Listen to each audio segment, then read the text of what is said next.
बाळासाहेबांच्या विचारांचा पक्ष आणि त्यामुळे मी त्यांना शुभेच्छा देतो। आता आपल्याला एवढंच सांगतो, आता लोकसभा आपण जिंकली, विधानसभा जिंकली आणि आता स्थानिक स्वराज्य संस्था देखील महायुती जिंकल्याशिवाय राहणार नाही।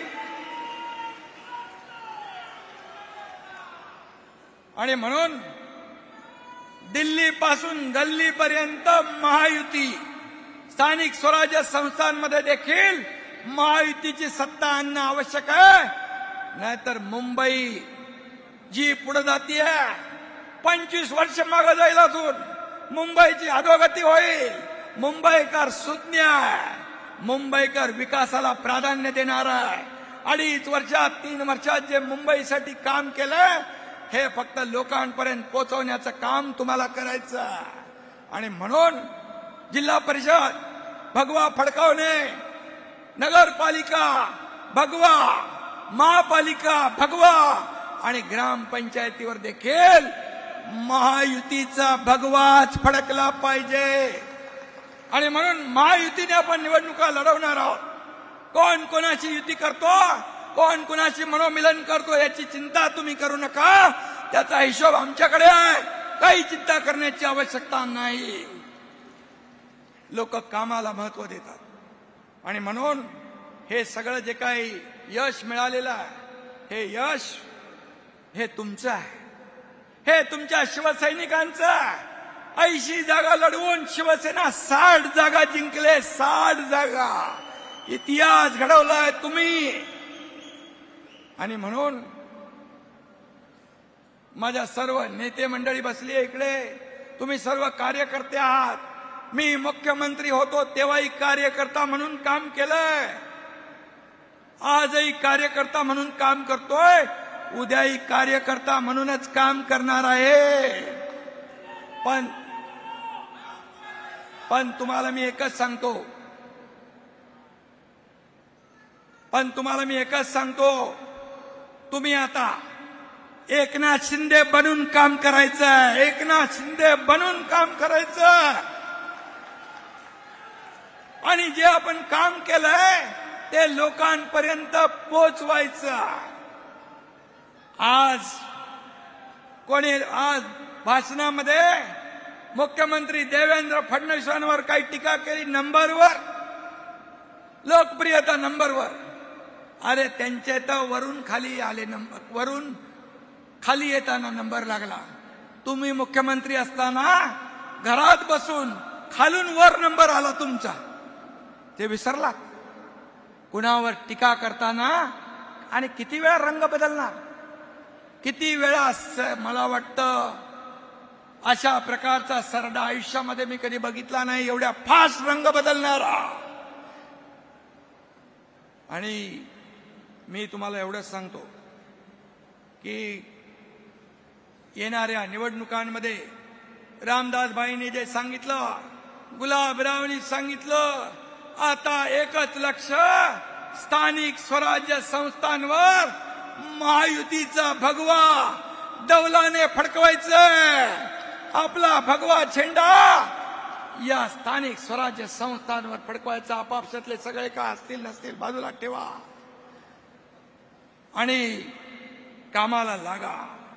मी पुन्हा एकदा सांगतो की जे मराठवाड्यात, विदर्भात ज्यांच्या आयुष्यात संकट आलंय, जे उद्ध्वस्त झाले, त्यांच्या मुली बाळींची जी काही लग्न ठरली असतील, या पुराच्या संकटामुळे त्याच्यावर देखील बालट आला असेल। पण मी सांगतो, या सर्व जेवढ्या शेतकऱ्यांच्या मुलांची लग्न ठरली असतील, मुला मुलींची, त्याचा सर्व जबाबदारी शिवसेना घेईल। आणि पूर्ण त्यांची जबाबदारी शिवसेनेची ही बांधिलकी म्हणून आपण घेतोय। कारण माझ्याकडे 2 हात देणारे आहेत, रिकामे नाही। आणि म्हणून त्याचबरोबर पुढचं वर्ष जे आहे, पुढचं वर्ष हे आदरणीय बाळासाहेबांचं 2026 हे जन्मशताब्दी वर्ष आहे. जन्मशताब्दी वर्ष शिवसेना हे शताब्दी वर्ष, जन्मशताब्दी वर्ष जोरदारपणे शताब्दी महोत्सव साजरा करेल, हे देखील मी या ठिकाणी सांगू इच्छितो. आणि म्हणून सगळेजण कामाला लागा. निवडणुका आपल्याला नवीन नाही, पण शेतकरी देखील संकटात आहे. त्याला जेवढी जेवढी मदत करता येईल, सरकार तर उद्या आमची बैठक आहे मुख्यमंत्री, माझी आणि अजितदादांची, त्यामध्ये तर भरीव निर्णय आम्ही घेऊ. पण जिथं जिथं मदत करता येईल त्या प्रत्येक शिवसैनिकांनी या मराठवाड्यातल्या, विदर्भातल्या बळीराजाचे अश्रू पुसण्याचं काम आपण करूया. आणि या येणाऱ्या सर्व स्थानिक स्वराज्य संस्थांवर भगवा, महायुतीचा भगवा डौलाने फडकवूया. जय हिंद, जय महाराष्ट्र. मी सगळ्यांना स्थानापन्न व्हायची विनंती करतो. साहेब अजूनही मंचावरच आहेत. त्यांच्या बोलण्यामध्ये त्यांनी उल्लेख केला की आपण सगळ्यांनी या पूरग्रस्त शेतकऱ्यांना मदत केली पाहिजे आणि तात्काळ मदतीचं तोरण हेच शिवसेनेचं धोरण, हा शिंदे साहेबांनी दिलेला नारा कृतीत आणून काही जणांनी इथे तात्काळ घोषणा केलेली आहे. वांगणीचे प्रगतिशील शेतकरी यांच्यातर्फे, एकनाथ शेलार यांच्यातर्फे 5 लाख रुपयांची मदत जाहीर करण्यात आली आहे. शिवसेनेचे ज्येष्ठ नेते आनंदराव अडसूळ साहेब यांच्यातर्फे 2.5 लाख रुपयांची मदत जाहीर करण्यात आली आहे. आणि आत्ताच 8ही माननीय खासदारांच्या वतीनं त्यांनी असं जाहीर केलेलं आहे की ते 1 महिन्याचं वेतन हे पूर्णपणे पूरग्रस्त शेतकऱ्यांसाठी देणार आहेत. आपण सुद्धा सढळ हाताने आपल्याच पूरग्रस्त बांधवांना मदत करावी. आता याच ठिकाणी 2 जणांचा पक्षप्रवेश होणार आहे. आपण टाळ्यांच्या गजरात त्यांचं स्वागत करूया. माननीय शिंदे साहेबांना मी विनंती करतो, माजी आमदार राजन तेली यांचा शिवसेनेमध्ये आज सन्मानानं पक्षप्रवेश होतो आहे. आणि त्यांच्याच बरोबरीनं गंगापूरचे माजी आमदार अण्णासाहेब माने यांचा सुद्धा आजच्या दिवशी शिवसेनेमध्ये पक्षप्रवेश होतोय.